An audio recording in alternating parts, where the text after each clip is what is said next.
pressure drop. Let the water run, baby. Woo! Amps coming down. Not at max anymore. It's a bad location. That is a bad location. Now that we got this head pressure coming down, that's fucking awesome. Oh my god, that is.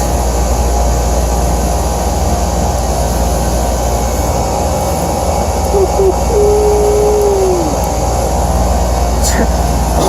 psi drop.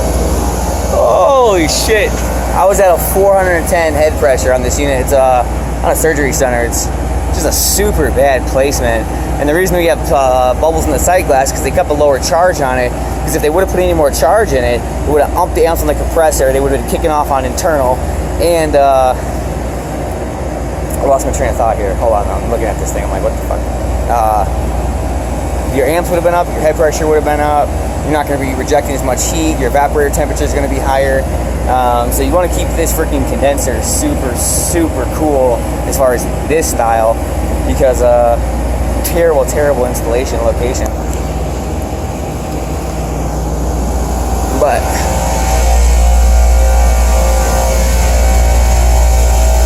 still got some bubbles, but we have to keep bubbles in this one. Unfortunately, with the location, you have to keep a lower charge in it, because if you were to put any more charge in it, yeah, bad shit's gonna happen. So overloads are gonna open. You're not gonna get the capacity you want, so you're not gonna absorb any heat. But I did so bubble the coils really good. Didn't find any leaks.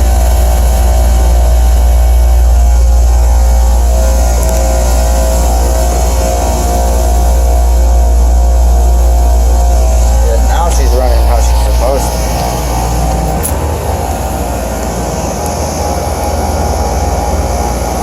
Well, that's it for that one. You guys have a good day. So, watch your condensers, keep them clean. 90 degrees outside, and I got 125 now on a condensing temperature. So, that's fucking perfect. Couldn't ask for anything better. You guys have a good day. Rock on.